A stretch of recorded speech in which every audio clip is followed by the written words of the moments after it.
Why are we doing this? Why are we tempting nuclear annihilation by flooding Ukraine with advanced weapons and sabotaging negotiations at every turn? We've been told by people like Senator Dick Durbin that Ukraine is literally in a battle for freedom and democracy itself, and therefore anyone who opposes military aid to Ukraine opposes the very defense of democracy, according to this logic. So where's the democracy in Vladimir Zelensky's decision to ban opposition parties, to criminalize the media outlets of his legitimate political opponents, to jail his top political rival and his deputies, to raid Orthodox churches and jail clergymen?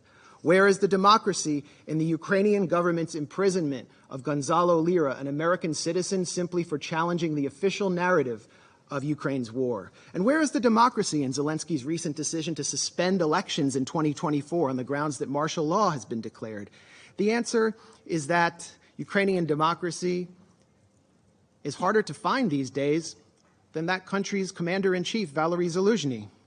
Senator Lindsey Graham has offered a much more grim and more on-the-mark rationale for supplying Ukraine with billions in weapons. As the senator boasted during a recent visit with Zelensky in Kiev, the Russians are dying. It's the best money we've ever spent.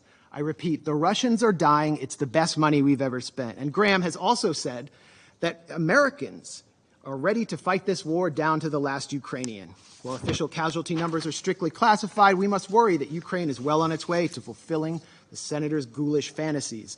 As a Ukrainian soldier complained this month to Vice News, we don't know what Zelensky's plans are, but, quote, it looks like the extermination of its own population, like of the combat-ready and working-age population. That's it.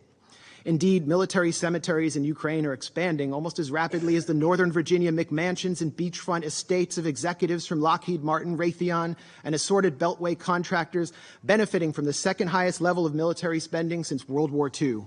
These are the real winners of the Ukraine proxy war, not average Ukrainians or Americans or Russians. The winners, or Europeans for that matter, the winners are people like Secretary of State Tony Blinken, who spent his time between the Obama and Biden administrations launching a consulting firm called West Exec Advisors, which secured lucrative government contracts for intelligence firms and the arms industry.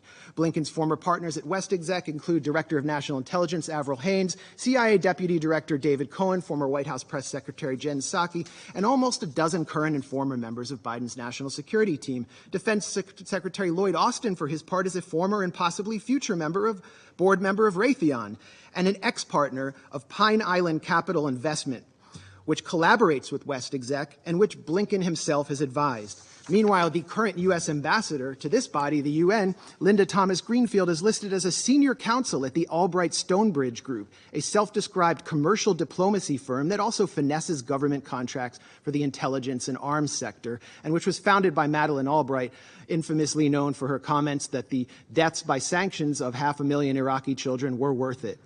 So while military-age Ukrainian men are ripped off the streets by military police and sent to the front lines, the financially and politically connected architects of this proxy war are planning to walk through the revolving door to reap unimaginable profits once their time in the Biden administration is over. For them, a negotiated settlement to this territorial dispute means an end to the cash cow of close to $150 billion in U.S. aid to Ukraine.